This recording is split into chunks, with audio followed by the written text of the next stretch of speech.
I buried my husband on a cold Tuesday morning. As the priest said the final prayer, his phone buzzed in my purse with a message that made my blood run cold. Don't look at the coffin. Look behind you. When I turned around, I saw my son, the son the world believed was dead for 5 years, standing at the edge of the cemetery. That's when I knew my husband didn't die of old age. He was murdered, and the people who killed him were coming for me next. But to understand how I got here, standing in a graveyard staring at a ghost, I need to take you back. Back to when my life was quiet. Back to when I believed the lies everyone told me. Back to before I knew where my husband had been hiding. My name is Margaret. I'm 73 years old, and I've lived in Brookside, Ohio my entire life. I married Thomas when I was 22. We had 2 children, a daughter named Rachel and a son named Peter. For 51 years, our life was predictable, safe, normal, until it wasn't. The rain had finally stopped that Tuesday morning, but the sky was still heavy and gray. I stood at Thomas's grave surrounded by people I'd known my whole life. Neighbors, church friends, family. They all said the same things. He lived a good life. At least he didn't suffer. He's in a better place now. I nodded. I thanked them. I let Rachel hold my arm like I might fall over. But inside, I felt nothing. Just numb. Hollow. Thomas had been sick for months. Heart problems, the doctors said. They'd put him on medication. Adjusted his prescriptions. Told us it was just old age catching up. And then one morning I woke up and he was gone. Peaceful. Quiet. Like he'd just fallen asleep. That's what everyone said. But as I stood there watching them lower his coffin into the ground, something felt wrong. I couldn't explain it. Just a feeling in my chest that wouldn't go away. The priest finished the final prayer. People started to leave. Rachel squeezed my shoulder. Mom, are you ready to go? I nodded. But before I could move, I felt it. A vibration in my purse. I froze. It was Thomas's phone. I'd put it in my bag that morning, planning to give it to his attorney later.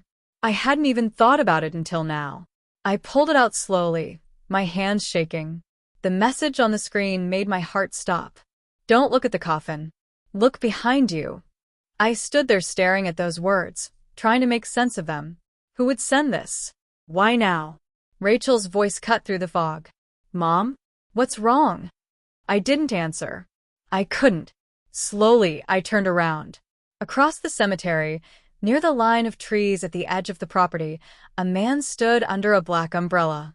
He was thin, older than I remembered, but I knew that face. It was Peter, my son, the son who'd been accused of embezzling $12 million from his company 5 years ago. The son who disappeared before his trial. The son everyone assumed was either dead or hiding in some foreign country. He was standing right there. Our eyes met. He raised one finger to his lips. Then he shook his head slowly, turned, and disappeared into the trees. I felt the phone slip from my hand and hit the wet grass. Rachel grabbed my arm. Mom, what is it? What's wrong? But I couldn't speak. My mind was racing. Peter was alive. And Thomas had known. After the funeral, people came to the house. They brought casseroles and flowers and sympathy cards. They sat in the living room and told stories about Thomas. About how kind he was. How dependable. How much he'd be missed. I smiled. I nodded. I pretended to listen. But all I could think about was that message. That face. That moment. By evening, everyone had left. Rachel offered to stay the night, but I told her I needed to be alone. She hesitated, but eventually she left too. The house was silent. I sat in Thomas's study, staring at his phone. The message was still there. Don't look at the coffin. Look behind you. Who sent it? Peter? Someone else? I opened Thomas's calendar, looking for anything that might explain what was happening. That's when I saw it. An entry that repeated every single month for the past 5 years. Storage unit, Route 9. I stared at it. We didn't have a storage unit. At least, I didn't think we did. Thomas had never mentioned it. Why would he need one? And why would he go there every month? I couldn't sleep. The questions kept circling in my mind, louder and louder, until I couldn't take it anymore. At midnight, I got dressed, grabbed Thomas's keys, and drove to Route 9. The storage facility was outside town, a rows of metal units with orange doors and dim security lights.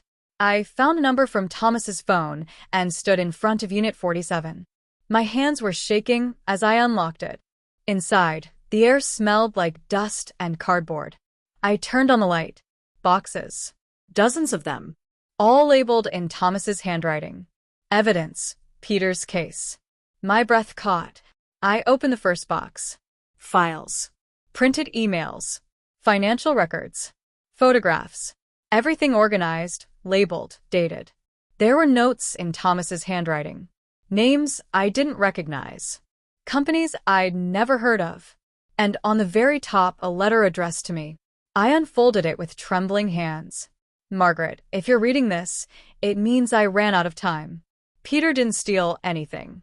He was framed. I have proof. But the people who did this are dangerous.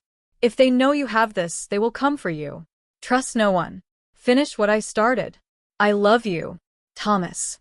I sat down on the cold concrete floor, the letter still in my hands. Thomas had been investigating. For 5 years. In secret. And he'd been murdered for it. I knew it then, as clearly as I'd ever known anything. My husband didn't die of a heart attack. He was killed. I don't know how long I sat there. Minutes. Hours. Time didn't feel real anymore. Finally, I loaded the boxes into my car and drove home. I hid them in the basement, my mind racing with questions I didn't have answers to. The next morning, there was a knock at the door. I opened it to find a man in a dark suit holding a badge. Mrs. Caldwell, he said with a polite smile. I'm Agent Harris. FBI. I'm following up on an old case involving your son. My stomach dropped. I haven't seen Peter in years, I said carefully. He nodded, pulling out a notebook. If he contacts you, you need to let us know immediately. He's considered a fugitive. Dangerous. Dangerous. The word felt wrong. Of course, I said. He handed me a card and left. But something about him didn't sit right. His eyes had been scanning the house the whole time, like he was looking for something. I watched his car through the window. It didn't leave. It just sat at the corner of the street, waiting. An hour later, there was another knock. Quieter this time. A woman stood on my porch, rain dripping from her coat. She looked nervous. Mrs. Caldwell, my name is Nina Garrett. I was your husband's attorney. I blinked. Thomas never mentioned you. He hired me privately, she said, glancing over her shoulder. That man who just came here? He's not FBI. He works for Kingsley Corporation. They know Thomas was investigating them, and they think you have his files. Before I could respond, glass shattered behind me. A bullet tore through the kitchen window. Nina grabbed my arm. Run. Now. We bolted through the back door. More gunfire. The sound of footsteps behind us. Nina pulled me into the woods behind my house, through the trees, down a ravine. We didn't stop until we reached an old service road. She handed me a burner phone and a folded piece of paper. If something happens to me, she said, breathing hard, call this number. Her name is Jenna Cross. She's a journalist. She can finish this. Wait. A gunshot cracked through the air. Nina gasped and fell. I caught her, blood spreading across her jacket. Run, she whispered. Don't let them win. Then her eyes went still. I ran. By morning, my face was on every news channel. Elderly widow wanted for questioning in attorney's death. They said I'd gone insane after Thomas's death. That I'd killed Nina Garrett and fled. That I was dangerous. Rachel appeared on TV, crying, begging me to turn myself in. I wanted to scream. Instead, I hid. I found shelter in the basement of St. Luke's Church on the edge of town. Pastor Owen, a man in his 70s with kind eyes, didn't ask questions. You look like someone with a story to tell, he said. Truth always deserves a voice. For 3 days, I stayed hidden. On the 4th day, I used the phone Nina had given me. A woman answered. This is Jenna Cross. I hesitated. Nina Garrett gave me your name. before she was killed. A pause. Mrs. Caldwell, I know who you are. I know about Kingsley. If you have what I think you do, we need to meet. Where? Riverside Park. By the pavilion. Tomorrow at noon. The call ended. For the first time in days, I felt something other than fear. Hope. Riverside Park was quiet that morning. Fog hung low over the water. I sat on a bench near the pavilion, clutching the bag with Thomas's laptop inside. Jenna arrived exactly on time. Mid-30s. Sharp. Focused. You brought it, she asked. I handed her the laptop. She opened it, scrolling through the files. Her eyes widened. This isn't just embezzlement, she whispered.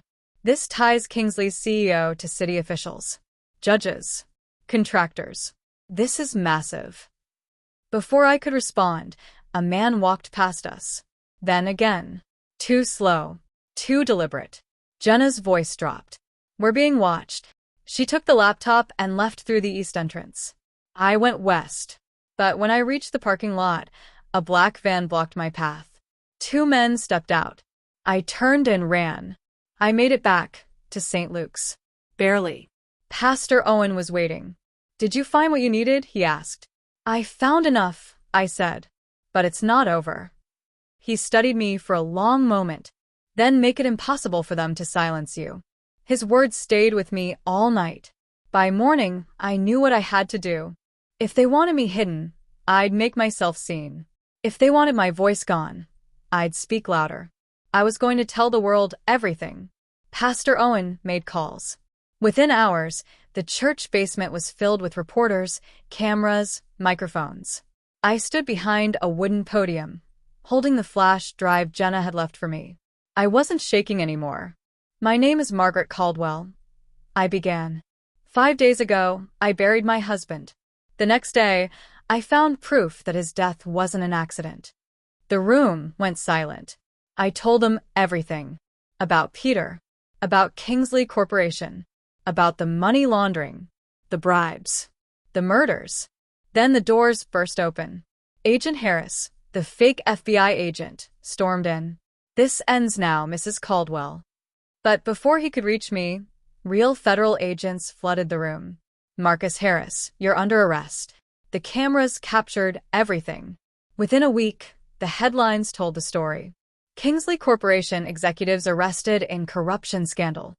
Charges against Peter Caldwell dismissed. Widow's courage exposes multi-million-dollar fraud. Peter came home. He stood in the doorway of our house, and for the first time in 5 years, he smiled. It's over, Mom. I reached for his hand. No, I said softly. It's just beginning.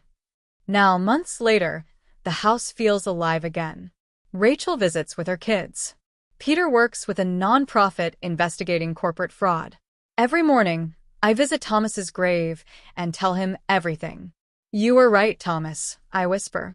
Truth doesn't die. It just waits for someone brave enough to carry it.